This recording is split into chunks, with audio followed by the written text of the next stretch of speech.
Welcome, guys, and watch your step.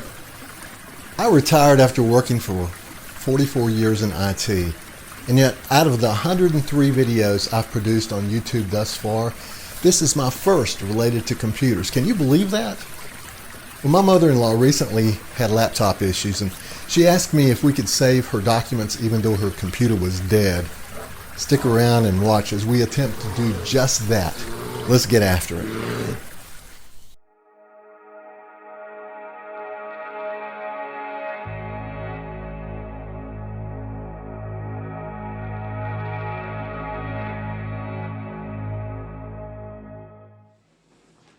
This computer served my mother-in-law several years, and during that time, she didn't have any complaints with it. The first hint of trouble came when certain keyboard keys failed to function anymore. I advised her to take it to a local computer repair shop and let them take a stab at the fix, of which they were indeed successful. Unfortunately, this situation happened once again, but this time all her keys except the power button failed. When this occurred, the same repair shop personnel advised her to either get a new computer or an external keyboard with mouse, of which she did, and she functioned with this setup for quite some time.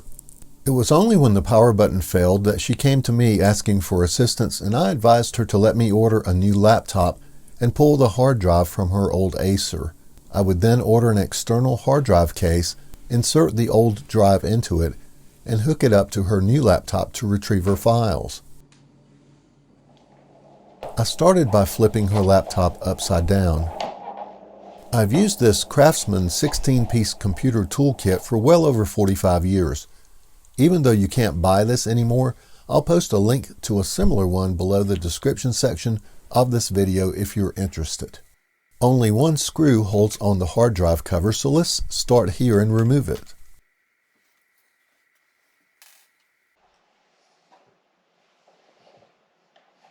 By prying at this corner, the tabs on the cover can be popped loose and the cover set aside. To prevent static discharge, it's a good idea before touching electronics to either ground yourself and your tools or purchase a grounding wristband. I've switched to the proper sized Phillips screwdriver now, as we will begin to remove the 4 hold-down screws. You may notice that the tip of the screwdriver is slightly magnetized so that the screw can be lifted out. This magnetization is very slight and does not adversely affect the hard drive's data.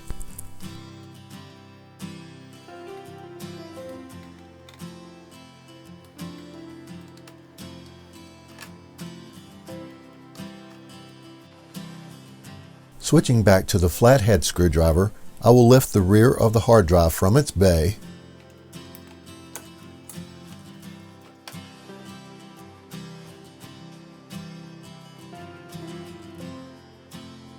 then gently remove the hard drive connector by prying outward from the left and right sides and grasping with my fingers like this.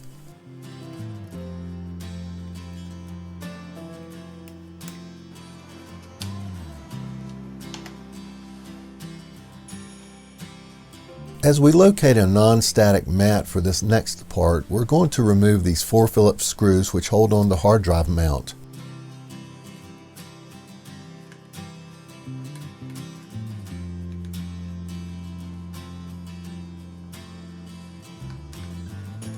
As you can see, this mount was nothing more than a thick piece of aluminum, of which we no longer need.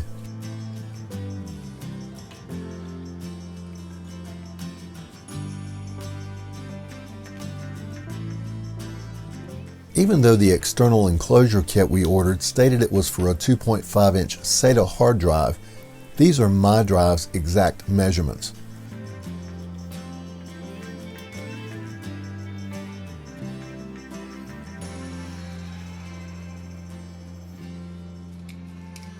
My Amazon order soon arrived, and again, I'll post a link to the same enclosure if you're interested.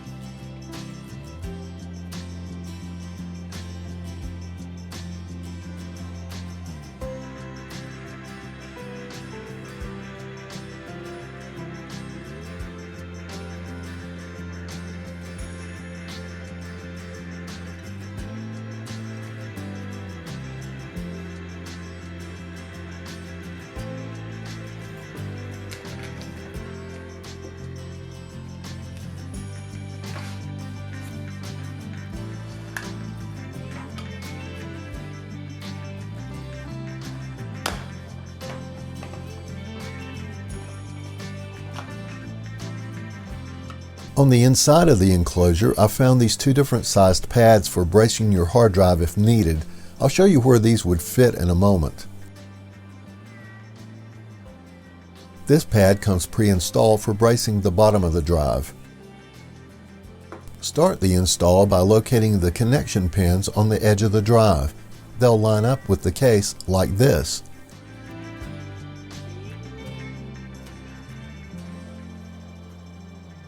Note how I rotate the drive to cause the proper male pins to align with the female receptacles. Press down and inward on the front of the drive, sliding it toward the receptacles inside the case. Firmly push the drive forward to make the connection, then press the rear of the drive straight down.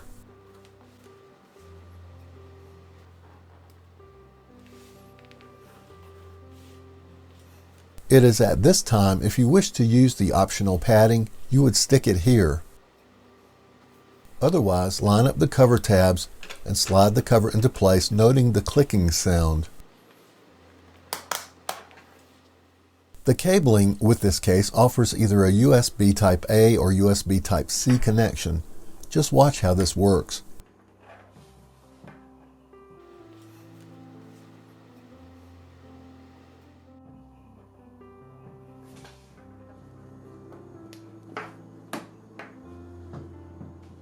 The new laptop soon arrived, and since it's not the subject of this video, I'll skip the setup steps.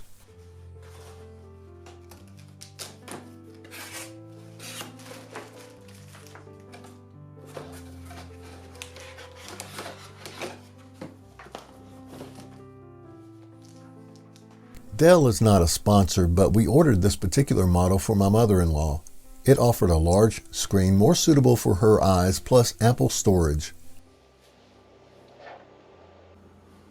So, using the regular USB Type A connector, I'm just going to plug in what is now the external hard drive. Note the blue activity light as the computer attempts a connection.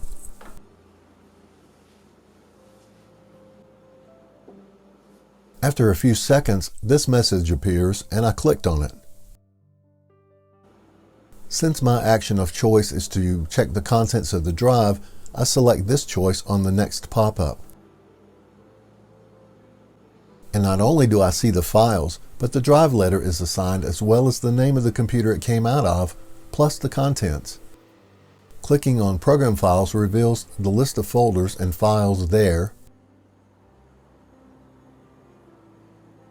And then if I go back up a level and click on Program Files x86, I see a list of folders and files there as well. If I go back up, go under Users, then click her name, I get a permissions warning. But since we are the administrator on this new computer, I just click on Continue. The computer goes through all her files, reassigning permissions, and after a couple of minutes, depending on the number of items, the screen returns a list of files under her name. Drilling down further, I go under Pictures and click on one to ensure I can open the contents of an actual file. Now, when I'm done with the drive, and if the green drive light is not blinking, I can merely unplug it.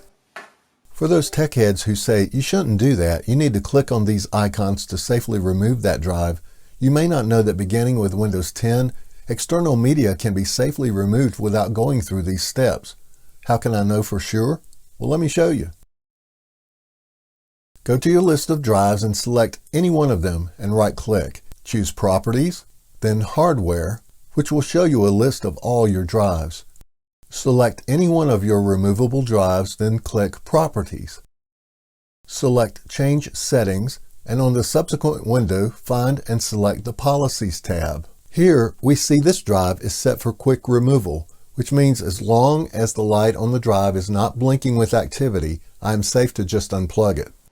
Lastly, as a point of personal preference, my mother-in-law wishes to keep her external mouse, so I'm just going to unplug the dongle, which is this small USB plug, and plug it into her new computer.